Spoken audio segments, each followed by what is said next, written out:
Welcome, my name is DeWayne Demland. If you're watching this video, it's because our paths are going to cross for a season of time. Many of you will be in the classroom with me, and others will be in other venues working together. Any way you look at it, I would like to introduce myself and tell you a little bit about who I am. I am an instructor and an executive manager by profession. I'm a public author as well. Um, some of the things that I have done, you will see here. I've worked in many organizations in many other capacities. I believe passionately that education is the most important thing that we can do. It is our education that gives us the knowledge base to become whatever it is we want to be. It gives us the power to move forward for ourselves, for our family, and for society, and pay back. I volunteer extensively into our society and do things to help our community and to help young men and women as they grow. Um, I am a football official and I'm proud to do that, and I enjoy working with athletes, high school athletes especially. I have held certificates in education, teaching certificates in education here in Arizona. I also held one with the Maricopa Community College District many years ago. I've also graduated from Arizona Christian with my bachelor's and University of Phoenix with my master's. During that time, I was accepted into Delta Mu Delta, which is an international honor society.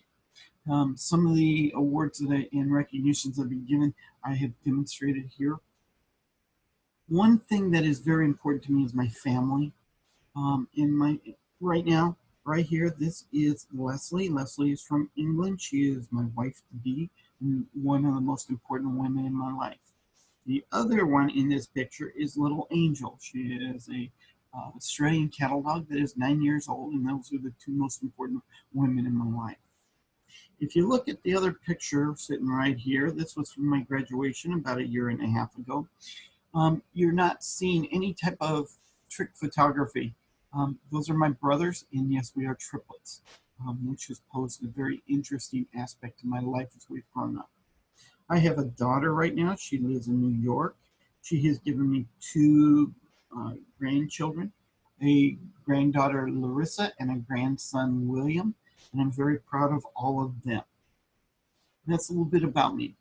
What I want to talk about right now is I want to talk about some things that can help you as we prepare to walk this path that we're going to be walking to together. I want to talk about how to be successful.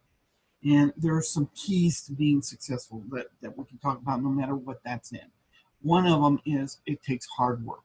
You're going to have to devote time. If you're going to be in a class with me, anticipate 8 to 10 hours a week that you're going to have to work. It's important that you put in time to be successful. Success doesn't occur just by being present. It's actually putting something into it. Another thing is, I want you to start thinking about right now, what type of words do you use? Words are classified into two categories. They're either encouraging, they make you happy, or they're discouraging and they make you sad. If you are using encouraging words to others, you use them to yourself, that will help to lead to being successful. If you are discouraging to others, you're going to be using discouraging words to yourself, and that's going to lead to you being unsuccessful. And this is the biggest concept in what I believe is how we move forward. We are either successful or we're unsuccessful. And that's how I look at it. The last thing I want you to think about is called a mindset.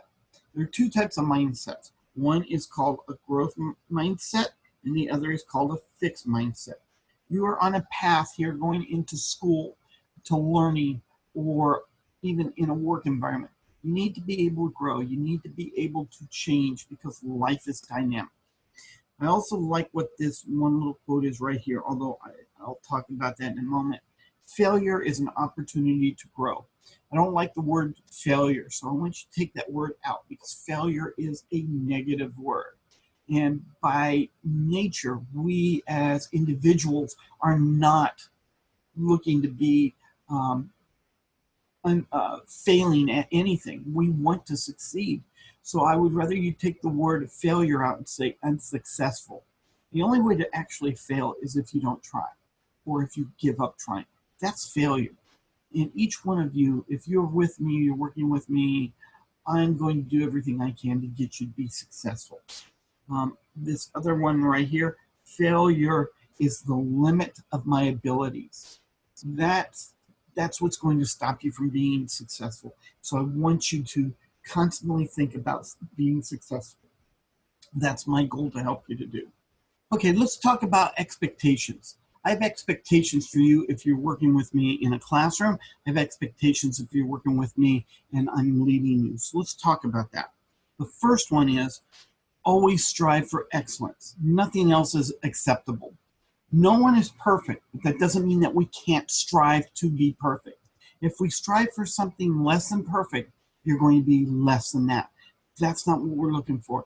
If you want to be noticed, you need to do something differently. Being as perfect as possible or being excellent is what that's all about. In my life over the years, I've been exposed to 4 writings that I wish to talk to you about. This top one right here is written by Tom Peters. It's called In Search of Excellence. If you have not read this book, I'd encourage you to look at it. It was written in the mid-'80s. Tom Peters did a study, looked at many organizations in many different industries, found out the top organizations, and came up with 8 principles that make you excellent as an organization. When you look at these principles, you can also apply them by slightly modifying them to your life. So when I say we're strive for excellence, this is what I'm talking about. That approaches it from there. Now, the other thing is, as a leader, John Maxwell wrote a book called The 21 Irrefutable Laws of Leadership. One of the best books I've ever read on leadership. It's also a very simple read. It's not very difficult to read, to understand. I encourage you to look at this. This looks at what you are as a leader. It helps you to identify what your weaknesses are and what your strengths are, so that you can, as a team builder, bring people in that have your weaknesses and can complement you. In 1970, a gentleman by the name of Robert Greenleaf wrote a pamphlet. It's actually a 30-page pamphlet, but people call it a book, called The Servant as a Leader.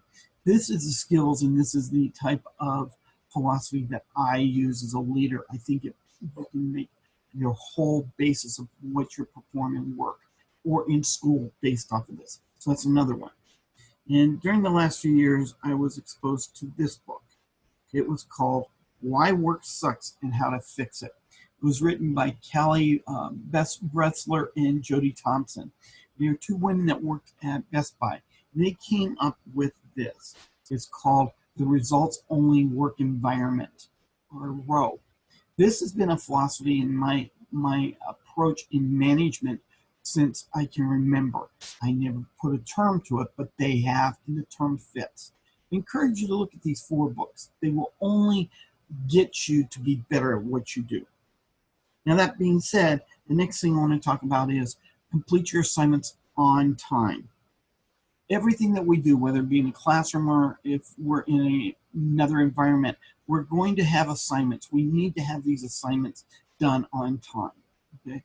Now, we understand that life is always complicated, just like you do in your work every day.